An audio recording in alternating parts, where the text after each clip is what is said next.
Միանգամից ուղիղ եւ ավելի լայն պատասխանեմ Տիկին Հակոբյան, ես կարծում եմ, որ մենք շատ լուրջ, շատ իրատեսական եւ շատ շոշափելի հնարավորություն ունենք դրական եւ տրամաբանական հանգուցալուծման հասցնել Հայաստան-Թուրքիա երկխոսությունը, ինչպես նաեւ Հայաստան-Ադրբեջան հարաբերությունների կարգավորումը։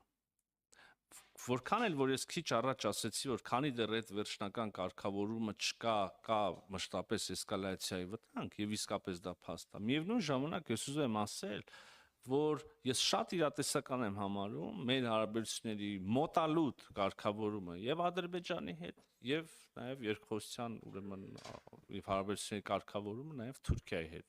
եւ համապատասխանաբար սահմանների բացումը։ Իմ անձամբ ինձնից առաջ վարչապետ Փաշինյանի մեր քաղաքական թիմի մյուս ներկայացուցիչների ջանքեր այս ուղղությամբ են, եթե անձնական վերաբերմունք եք հասնում, ես հավատում եմ, որ մոտ ապագայում երկու ուղղությունն էլ իրատեսական իրականանալու լուրջ շանսեր ունեն։ Հիմա դե գիտեք, մեր ջանքերն էլ ուղղված են նրան, որ այսինքն կա կառավարությունների միջև համագործակցություն, կա միջռեգիոնալ համագործակցություն, կա տարբեր երկրների ներկայացվածություն կամ հետաքրքրություն մյուս երկրի առանձին ուրեմն տարածաշրջաններում, այս կոնտեքստում է պետք բան անել։ Մենք ինքներս ենք նաև բարձրաձայնել վերջի մի քանի տարվա ընթացքում, որ Սյունիքը հատուկ ուշադրության կարիք ունի եւ տնտեսապես եւ ուրեմն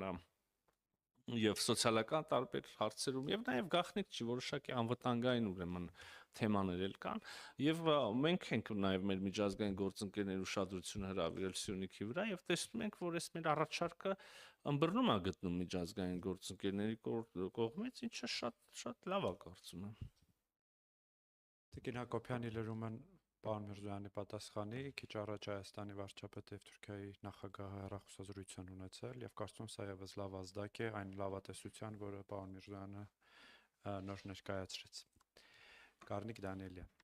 Բայց իսկապես մի հատ ընդեղից մի հատ ընդեղից է։ Նա դուք եք կներեք